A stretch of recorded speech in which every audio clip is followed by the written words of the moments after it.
Welcome to the Lovers Lounge podcast, where we talk to experts and other guests on topics related to love, relationships, and sex. I am your host, Tina Love, and on this episode, we have two great ladies, Danielle and Celeste. Dr. Danielle Harell and Celeste Hirshman, MA. They are sex and relationship coaches who created and trained people in the Somatica method. It's a cutting-edge experiential approach to learning, growth, and healing around sex and relationships. They are authors of 3 books, Coming Together, Making Love Real, and Confidence. Welcome to the show, Celeste and Danielle. Thank you so much for having us. We're excited to be here. Yes. I'm excited to have you both.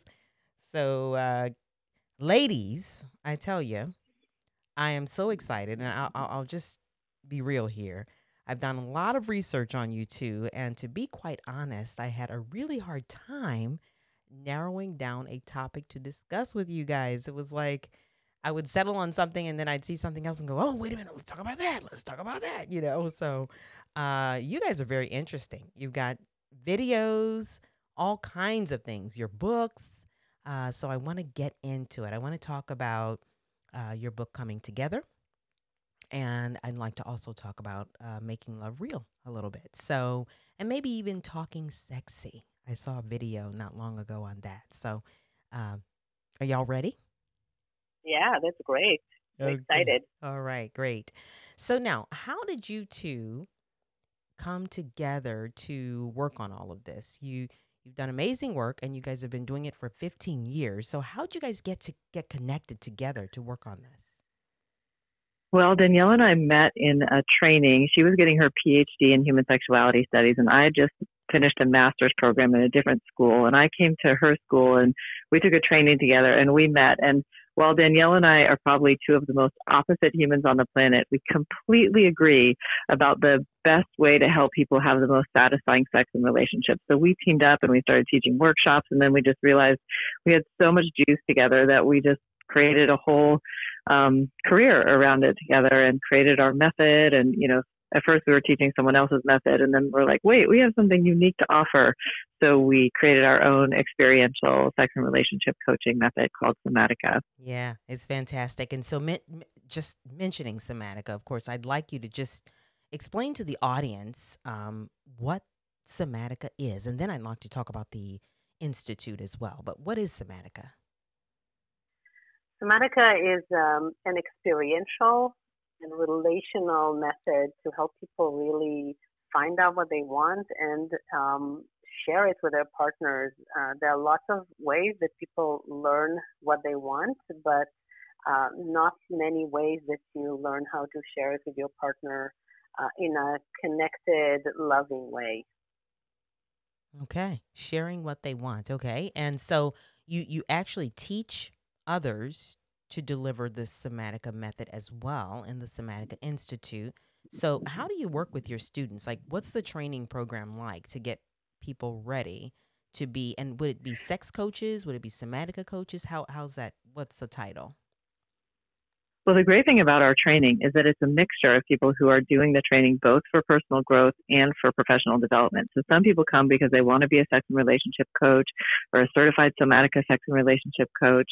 And other people are just coming because they want to have amazing sex and relationships. And really, even everyone who is coming as a coach turns out having tons of personal and profound transformation. At first, we were just training coaches, and then they kept saying, oh, my life is getting so much better. My relationships are getting so much better. I even have better conversations with my kids.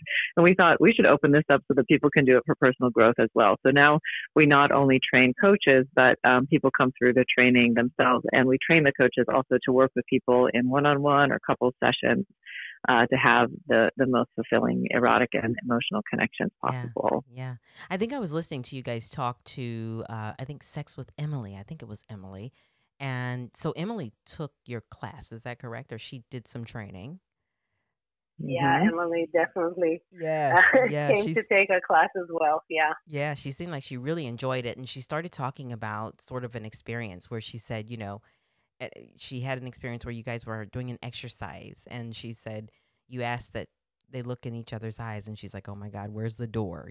She was ready to leave, and then she went ahead and she did it, and she said she just got calm all over, and she was more comfortable in the class. So, what can people sort of expect when they take your class? Like, that's one example, but what are some other things that you guys do? What can a person expect when they're doing this?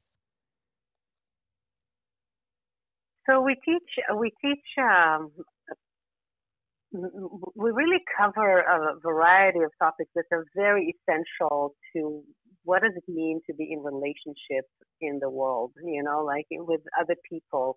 And we covering topics like attachment and embodiment and shame. We're like relentlessly deshamifying. We really like people to feel good about who they are because it's the only way that you end up really showing up in relationship. We cover empowering women and we cover empowering men, and we cover the repair process, which is again an essential process to be able to be in a relationship because like even with the most well-meaning people step on each other's toes.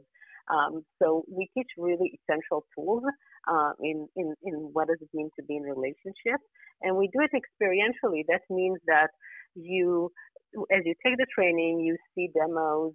We talk about the topics, you see demos, and then you get to practice with Yeah. other students the different um, exercises to Yeah. really see how that feels for you to be and do that. Right. It's kind of like hands-on then. So they're getting hands-on training, and they're doing this with somebody else, and then that empowers them to be able to maybe go home and do it with their significant other or whatever. So I think that's really cool. That sounds good. So Yeah, exactly. yeah, Yeah. you guys, you talk to a lot of couples and you talk to individuals, and I've seen some of your videos that you work on with individuals.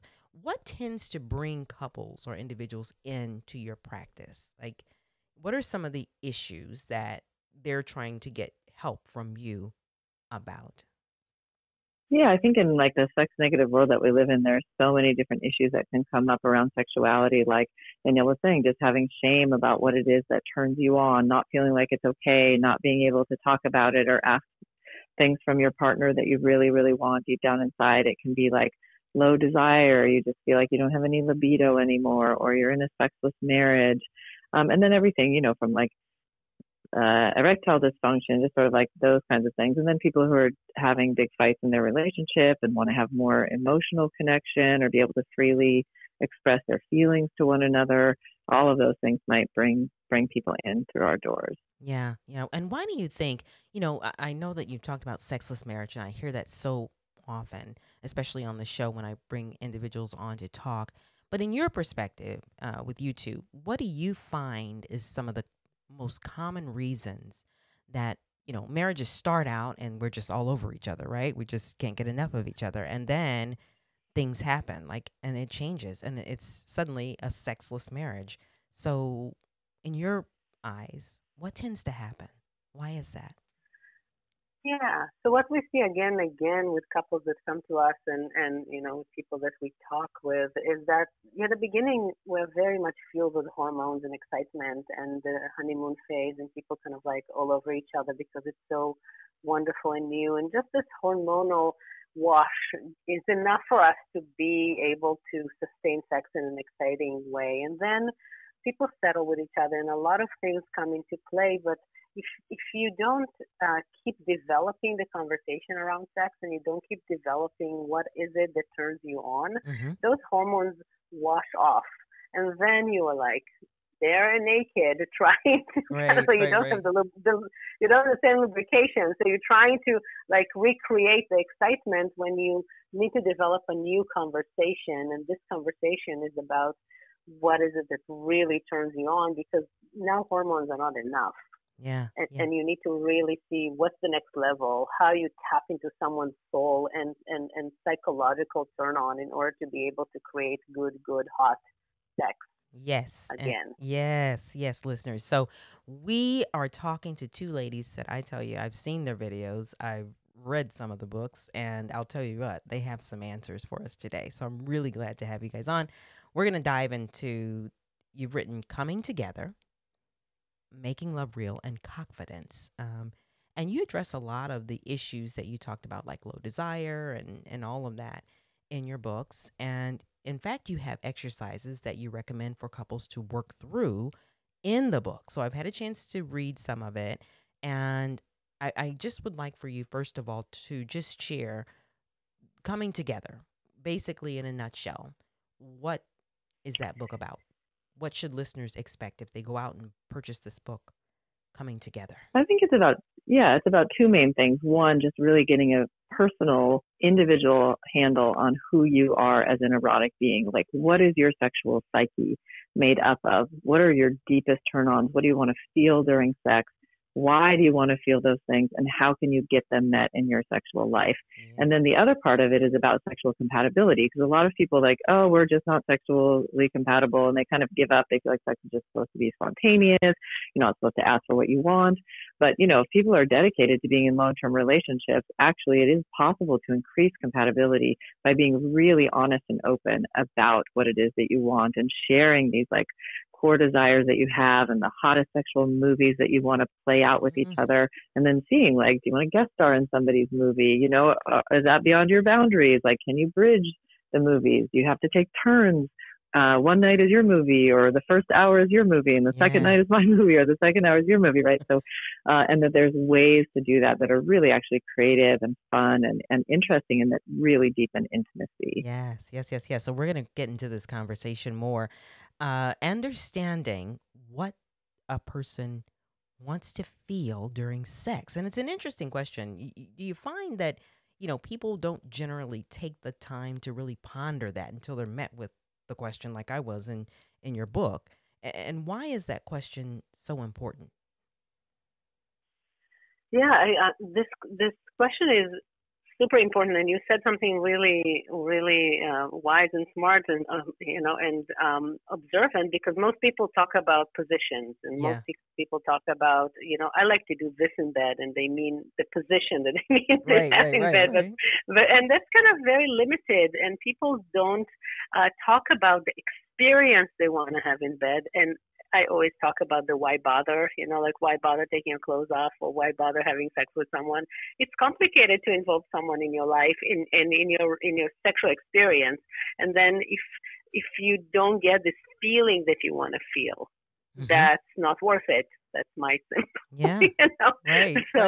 So the way to start a conversation from a different perspective, which is, wow, what would it be like to actually get the feeling that I want to have, which might be feel desired or feel seen or feel adored, or for some people it's going to feel degraded or feel humiliated. So there's no like one size fits all feelings that people want to feel, but there's like a whole array of feelings, and then like really starting to have this conversation, and then starting to see what is the hottest sexual movie that you want to build to create this feeling.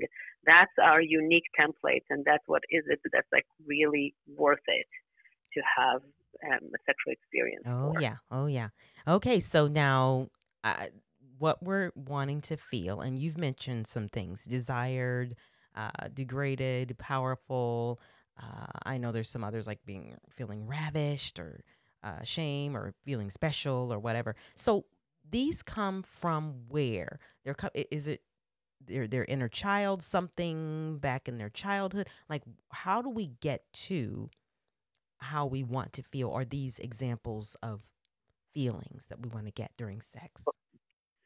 We're actually in the middle of writing that book right now, and we feel it's actually one of our, main contributions to this whole field is that we've studied character strategy, which is kind of an older psychological concept, and we realized that where these core desires come from is actually from our core wounds.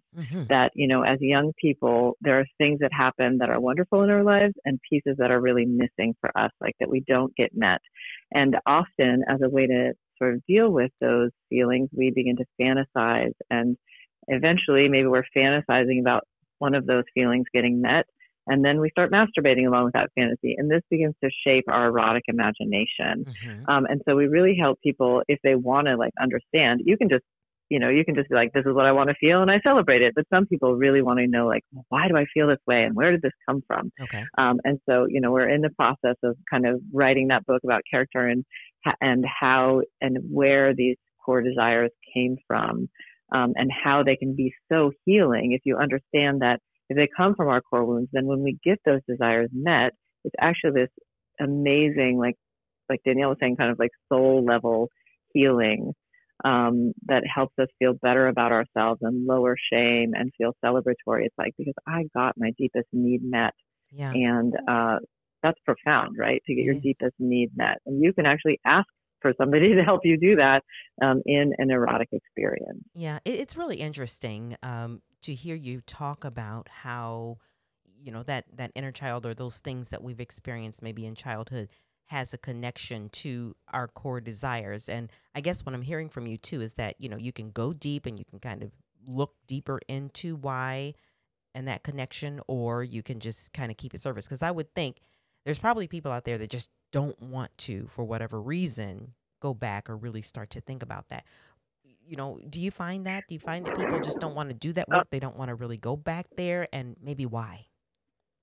yeah, and totally. Some people don't want to do this whole, digging and finding out, but that's what we love about sex, that it gives you a shortcut. It gives you the healing without the digging. Some people like to geek about it and want to learn more, and like want to go on their own personal growth journey and find out where they're coming from. And we're all for it, right? We're always going to be there to support people in going there, but you don't need to understand why in order to have a hot sexual experience and in order for it to be healing. Hmm. So Okay. that's a kind of like, that's what's awesome about sex. You And don't. people try to like push this handle again and again because they try to get this feeling. And if they know in much more preciseness the feeling that they want to have, they can have this kind of like very profound experience. Hmm. But do you find then that though, if they do want to take the time to do the work and really get into that, does it make that sexual experience even more powerful? What do you think? Yeah, I think it definitely can. And I mean, I just think of myself as a desire detective. Like, there's something just exciting about like getting to the bottom of things. Right, right, right, right. So, yeah. And I think some people get really excited about that too, and they really want to understand themselves. And I think that's empowering as well. So that can add to, the sort of the healing and the celebration of the whole experience to get to the bottom of it. Yeah, yeah.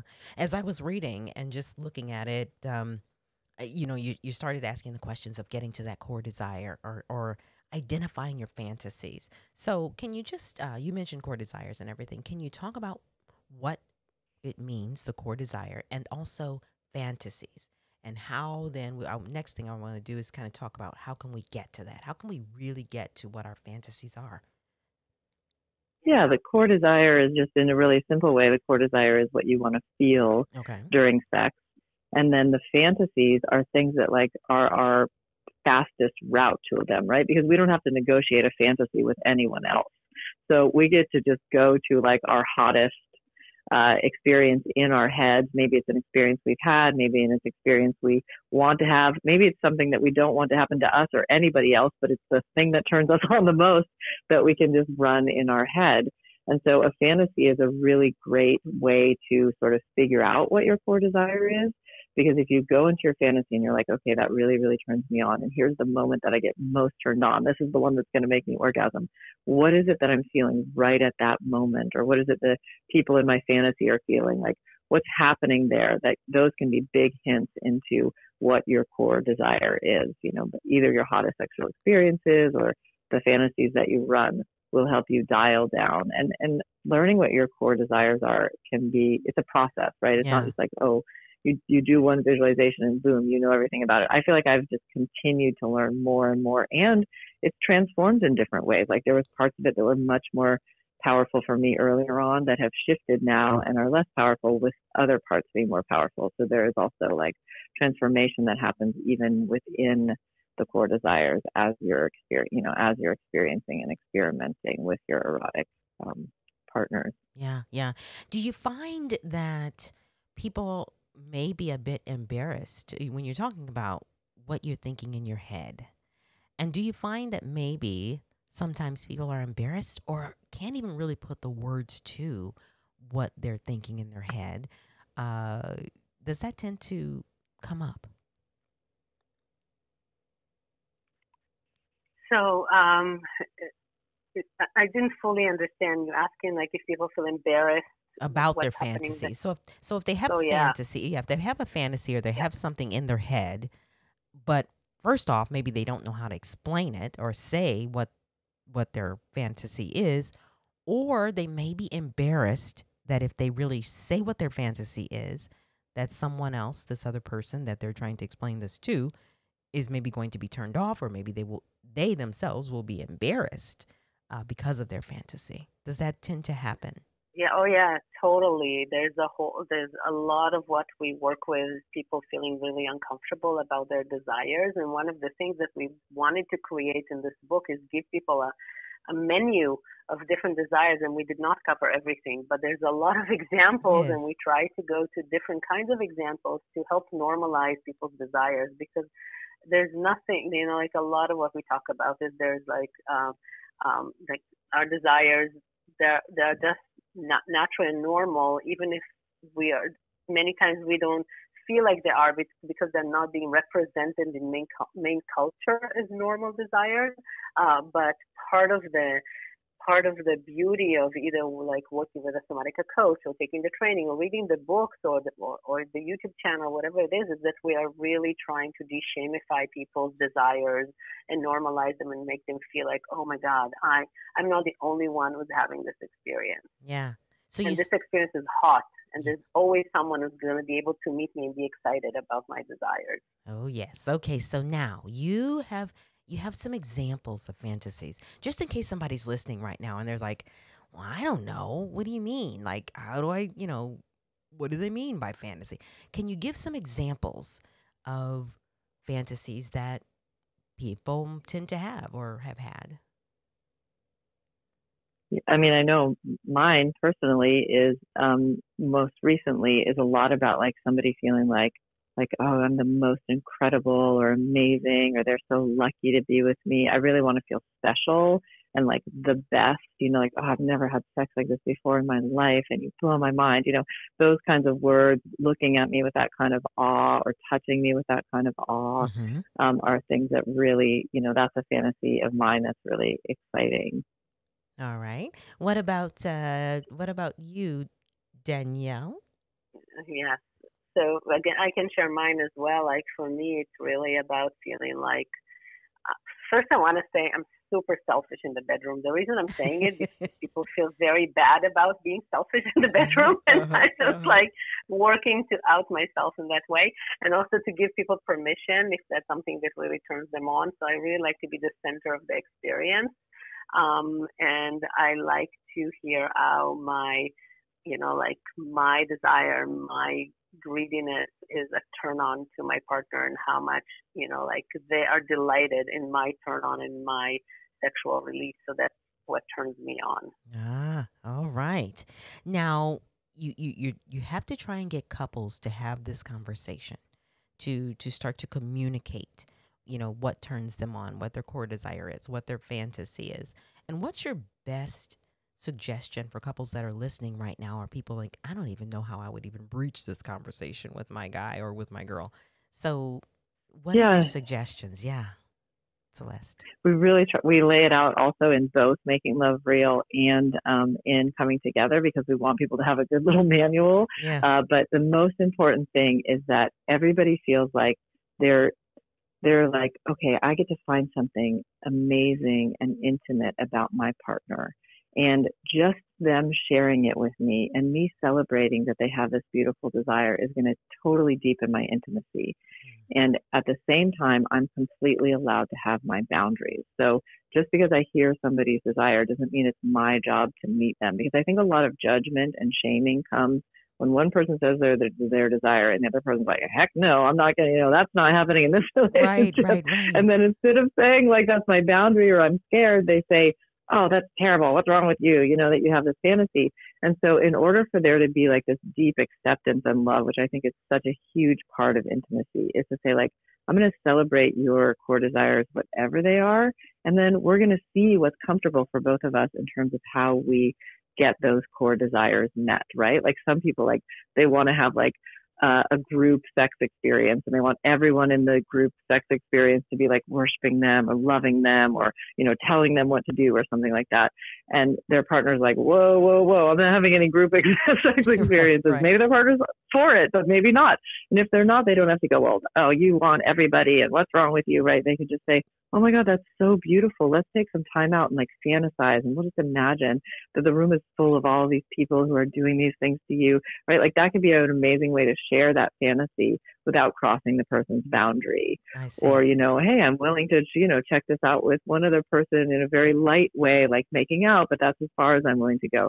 You know, so it's not saying there's something wrong with your fantasy. It's saying like your fantasy is beautiful, and I get to decide how, you know, what the boundaries are for this relationship in terms of how we could possibly meet that. That's I think that interesting. offers a lot of options for creativity and also, you know, acceptance. I can imagine, you're in a conversation with someone and they say something that is their fantasy or their core desire. It's something that you never ever thought you would ever do. I would think you got to check your face. I know I would. Have to check my face, and my face is so telling. But Exactly. because if somebody's looking at your face and it's saying one thing, and then all of a sudden they're like, "Oh, that's okay. Never mind. I didn't say that," or they want to turn back because then they think that the person that they're talking to, this is not something that they would want to do. So you have to really kind of discipline yourself and your face and everything, and accepting and allowing the person to share without discouraging them or shutting them down. Would you say that's Yeah, that's why accurate? it's really helpful to have a coach, you know, Yeah. like to have a coach in the room to sort of set the ground rules before you start. Yes, yes, Whoa, yes. whoa, whoa, whoa, easy there. Yeah. Right, And right. many times diffuse tension as well, because a lot of what we do as coaches and train our coaches to do is really to see that no one's trying to like get at the other person, but like really these are like intense conversations, or diffuse the tension and help them have a more effective Yes. conversation. Yes. Setting the environment and helping it to be something that's non-threatening and, really kind of calm and able to do that. Yeah. Yeah, Yeah. yeah. So speaking of calming, you guys do a lot of work with breath. And I have seen you do, I don't know, I think it may have been Celeste. I seen her on a video and she was working with someone and you were, breathing. I could hear the breathing and how important it is. So I want you to tell the listeners, why is breath so important and how do you kind of bring that into the work that you're doing with sexual desire and all of that? Um, I think breath is foundational to so many things, right? Because the more that we're breathing in a conscious, deep way, the more we are in our bodies. And when we're in our bodies, we can feel everything, our sensations, our emotions, our arousal, our triggers. So breath is foundational just to having some sort of self-awareness around what's going on inside. And in an erotic sense, like the more you're in touch with your body and the breath, the higher levels of pleasure you can have, right? The bigger orgasms you can have because you're in your body and you're feeling your body. Also, if you're in a fight, the more you're able to access your breath and breathe and slow down and not react, you might have a way better chance of responding. So I think breath is essential to intimacy because it's essential to embodiment, self-awareness, self-soothing, arousal. It's just an amazing tool that you have at your disposal all the time to deepen your emotional and erotic experiences and to diffuse challenging feelings. All right. So as you are, say for instance, someone's touching you, or you're showing them how to touch you or what a touch is appropriate or the level of intensity with a touch or whatever. You're also, making sure that that breathing is happening at the same time. Is it important that both people are breathing in and out at the same time, or how is that working?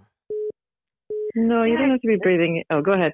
yeah. They don't have to be breathing at the same time. It's really more like finding your own tempo. The breath really helps to facilitate more erotic energy, and more like the sound of the breath can help um, can help really increase arousal, and as well as kind of spread sensations. And when people breathe deeper, you can feel more after a little while of breathing. Like your skin is much more arousable and Ah, responsive to touch. But people, I don't want people to think like it's like like an exercise routine that you have an inhale and exhale. It's kind of like finding your own, because people can get too much in their head okay. around like how to do it, and I want it to be more of like an expression of whatever's happening inside anyway. So Hmm. finding like an arousal tempo can be very like that coincides with the breath can be very personal, and also you know uh, there's no like specific way of doing it. I see. Okay. Now, we've talked a little bit about sexual moving, and I want to go back there because I want people were probably hearing us talk about it or say it, but now they need to understand what we mean by your sexual moving. So, can you break that down? What exactly that is and how it works? Yeah, so your heterosexual movies, now that we know the feeling, right? Hmm. Or we keep exploring what feelings we want to feel because it's a never ending journey, which is awesome because you can keep yourself interested and interesting in the Yeah. topic. Uh huh. Um, the heterosexual movie is the like how to, okay? So we have the Okay. feeling, and then we have a set of gestures, words, sounds, positions that will help us get there more than other set of words and sensations. So, for example, if someone likes to have more of a romantic, like experience, so they want to feel cherished, right? Hmm. So, for someone, it can be, oh, I'm gonna feel like I want to be heard, that I want to hear that I am the one, or I am so special, and I want my partner to look me up and down and very slowly. And for someone else, it can be something very different. I know, Celeste, if you have like a different idea here of what will make someone Examples of what kind of movies? Yeah. Yeah, yeah, like like what will make someone special. Like I want to give like two different examples of the same feeling, different movies. Oh, I want to give one. okay, so you might. Oh. Oh, okay, good. Let me see if I can take a stab at this. Yeah, I love it. So what about somebody who likes to dominate? They want to feel powerful. Yeah, So what might be their sexual movie if they like want to feel powerful and yeah. So dominate? there could be numerous different sexual movies. One could be just like very straightforward, like I'm going to boss you around, and you're going to do exactly what I say, right? But another one might be like, I know, like I feel powerful if I give like a phenomenal blowjob because it's like the person is kind of at my mercy. It's Okay. like Yeah. Yeah. They they're really right. are. Like I have them. They really are. Like I have You've them. got I everything have right them. They there. have Yeah. their. But also, I have their pleasure under my control, Mm-hmm. right? And I can like heighten it and play with it and get it like sort of like make their head explode.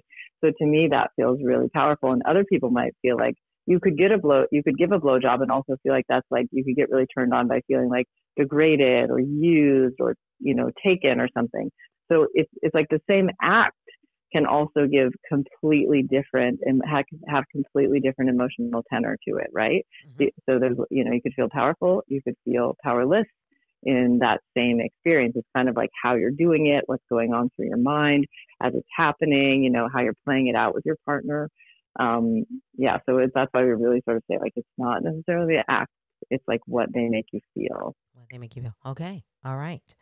So you also talk a lot about you two about sexual compatibility and the fact that somebody's core desire, their fantasy, their what they want to feel may not be exactly the same. We've kind of touched on this as somebody else. So I'm going to give another example. So if there's a woman who wants her man to give her oral sex, and or the man wants fellatio, but the other partner does not enjoy that at all and doesn't want to do it, how do you help them to be more compatible? Like, what do you do in that instance?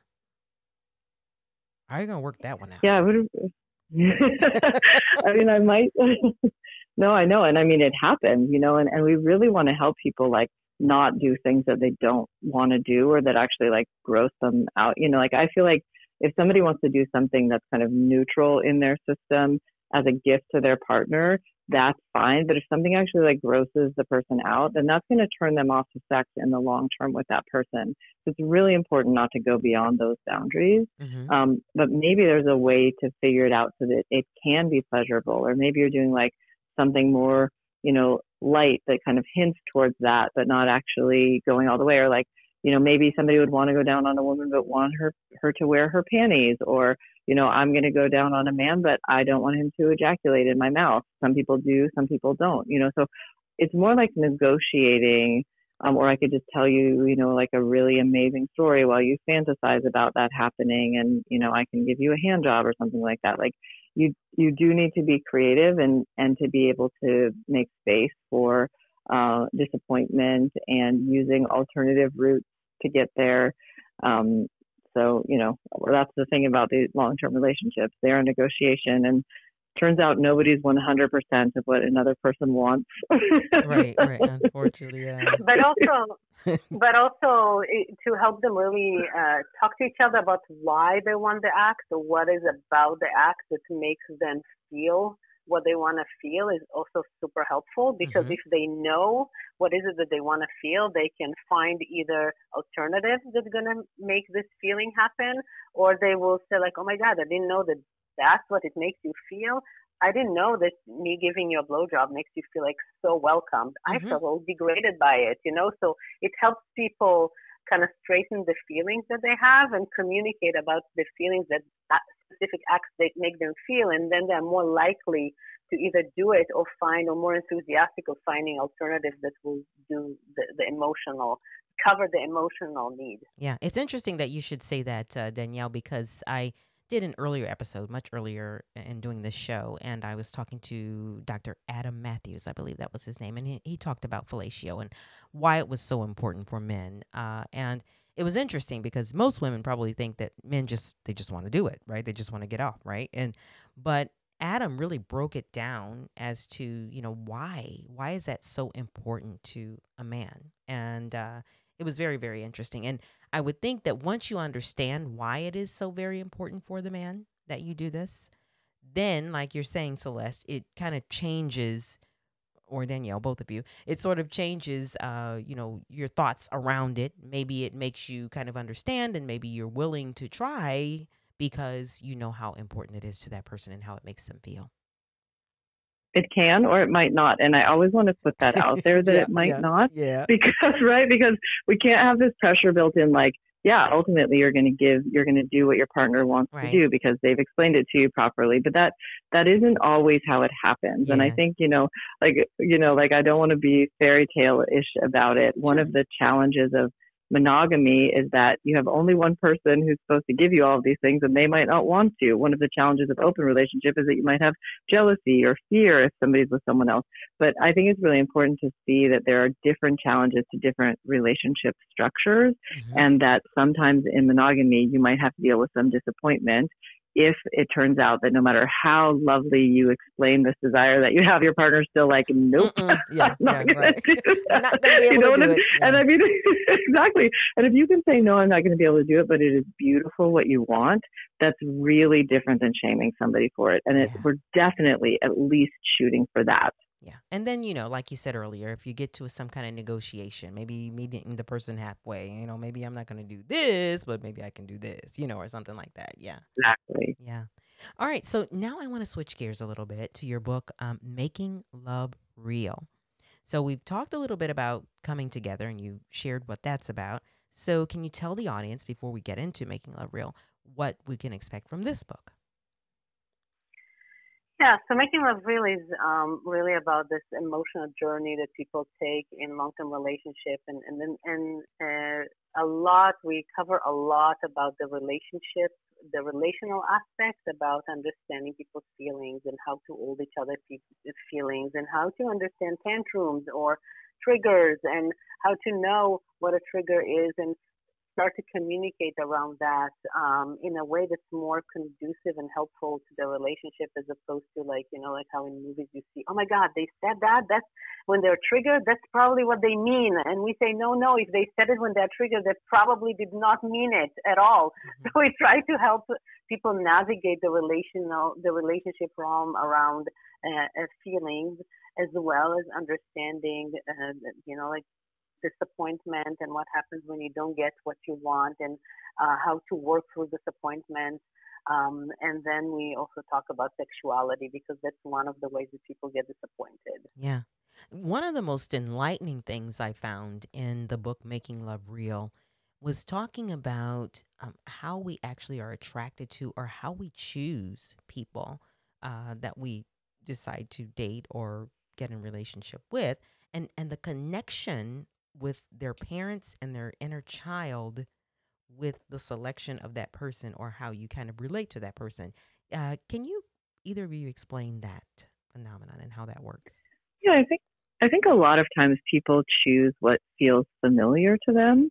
So if somebody's completely different than, both of their parents, then it's sort of like, oh, I don't even know how to relate to this person. And another piece that people sometimes choose is sort of like, again, that sort of attempt to heal some missing experience. So they might choose somebody who's like similarly like, sort of like avoidant, or not really like around in the way that a parent wasn't. And then they think there's like this internal, it's not a conscious thought, but it's like, if I can get that person who's kind of like my dad or kind of like my mom to finally notice me, Mm-hmm. then that's like the healing triumph. But one of the challenges to that is it means that you might be picking people who are much less likely, to Right. to notice you, or to be present or emotionally available with you. And and I think sometimes when people hear this, they think, well, I just need to change who I like. And that may or may not be possible, but it is definitely possible to have a lot more self-awareness around it and bring those kinds of choices and sort of maneuvers or machinations that you're doing to consciousness, and then make different kinds of decisions around them, in terms of who you're choosing as a partner. So it might be like, oh, I used to choose people who are like insanely avoidant. They like never have the time of day for me. And now I just choose people who are a little bit avoidant. And in that way, I might still need that familiarity for my turn on, but that way I'm getting much more of what I need, right? So it's more like bringing it to awareness. I see. And also something that I found is, and I think Danielle, you said this earlier about the triggers. So, so you're with this person and you get into some type of disagreement or conflict, and through that, or something happens, they make you feel a certain way. I think the book talked about, and you immediately go to something. It triggers something, and you go to that place, maybe what you thought maybe as a child, or some experience you had. Can you kind of share that, and what you mean by triggers, and how that works?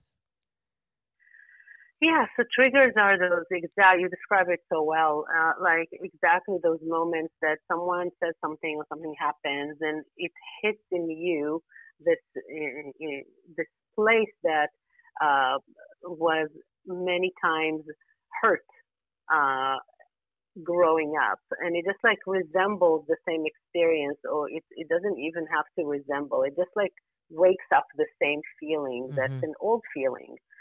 But then we act or react in the way as if that's what the other person meant to wake up in us, and we already start to attack or recoil, depends who you are, and different people kind of respond differently.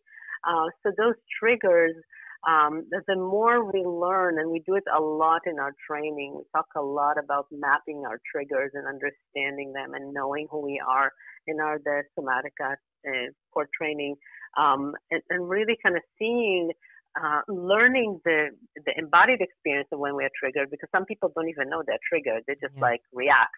So we teach people how to really feel that you are triggered, and what are the signs in your body that you are, and then like start to learn what are the themes that trigger you, because we all have like a little bit like a few themes that trigger us more than other themes that wouldn't trigger us at all. And then start to share it with our partners in a vulnerable way, instead of like blaming, shaming, accusing, etc. But saying like, ouch, you just hurt something in me. But that, of course, is a long process. It's not like an easy thing that you do overnight. It's a lifelong process I know. of being able to, right? I know, I heard, I heard that, I know, right? Like, And yeah, there's recognize. a Yeah. lot of, Yeah. yeah, recognizing it and sharing it vulnerably brings more intimacy as opposed to, like sharing it in a way that shames the other person or, yeah. Yeah. So I want to go. I want to do another example. I just talking about triggers here and just trying to help the listening audience to understand what we're talking about here. So because you talked about something happens and then you're going to notice or recognize something happening within you. Where do you get this feeling? And so it may be just for example in your belly. Something happens that triggers you around abandonment. Say for instance, you have a fear of abandonment and something happens that triggers you and you feel that in your belly, and you can then start to recognize where you feel the energy when these sort of things happen. Is that sort of what we mean by triggers and how it works? Exactly. That's exactly how it is. And it might be like you feel a drop in your belly and your chest gets tight. And then you start having these thoughts like, nobody really cares about me. I'm all alone. I'm going to be lonely forever, right? Like there's sort of like sensations that go along with it. There's thoughts, often like automatic habitual thoughts that go along with it. There's feelings. It could be like anger or sadness or hurt. And it's this whole like reaction that happens inside of us. And once we begin to bring it to conscious awareness, then again, we can have much more choice around it instead of like running after and doing our automatic, like, oh gosh, I'm going to text them right away. Or, you know what, never mind. I'm just going to break up with them. I can't feel like this anymore. Right. Whatever that like initial reaction, you can kind of like soothe yourself through it a little bit and say, okay, what's really happening here? Yeah. Like, Yeah. is this, like, why am I having this reaction? Is this real? Or, and sort of like slow yourself down. Right. And to know it's going to happen over and over again, and you can kind of get better at being non-reactive around Yeah. it. It's funny in the book, I think I read something like oftentimes the response of a partner has little to do with what actually happened, but more so to do with, what was done that offended that person, say, at another time or another experience. So I thought that was very, Yeah, very interesting. or was like a missing piece in their childhood, or like Yep. if you had abandonment by your parents, or if you were criticized all the time, then those are going to end up probably being big triggers with a partner. Right, right, right, right. So this book, I'll tell you, guys, this is wonderful. The two books, Making Love Real is so deep. I think it's really good. And the interesting thing is, from what I'm hearing from you too, is that if you can get through this and work through this and really start to recognize and be vulnerable with your partner and helping your partner understand your reactions and those triggers and all of that and become a team on the same page. I think I even saw in the book that it just makes your sexual experiences and your intimacy and that connection even stronger. Am I correct? 100%. Yeah, Yeah, yeah. So definitely. that's why it's really, really important to try to take the time to do the work and read this book because your relationship should improve. Yeah, with time. Yeah. So great works, ladies. How can the audience, of course, they can get your books. We want to make sure we mention them again and then see your videos and, follow you on social media and your website. How can they do that? Yeah, so we have somaticainstitute.com is our training website. You can even just go to somatica.com if that's easier, Somatica.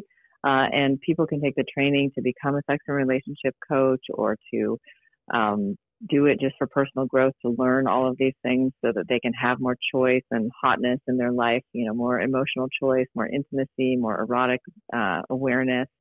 And also we have a YouTube channel. We would love for people to just subscribe to that. We've been doing lots of free webinars and videos, and you can get so much about the work that we do there. And that's Celeste and Danielle. Oh, go ahead.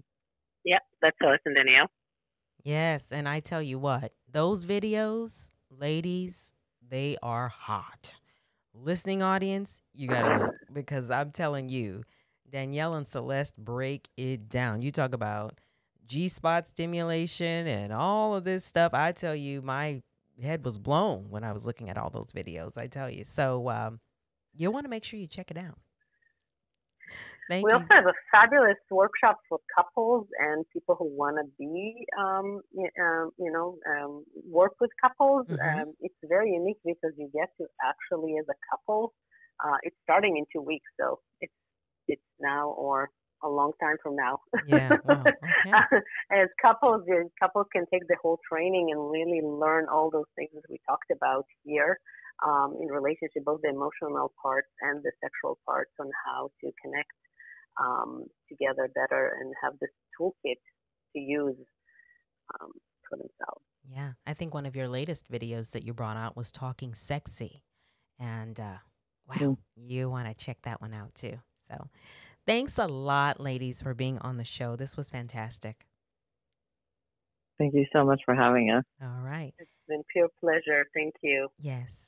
And thank you, listeners, for listening and tuning in to the Lovers Lounge podcast, where we talk to experts and other guests on topics related to love, relationships, and sex. Please don't forget to rate, subscribe, leave comments on the show, and you can reach out to me by email at the loverslounge@yahoo.com. I'm your host, Tina Love, and until next time, peace. And of course, don't you forget, love.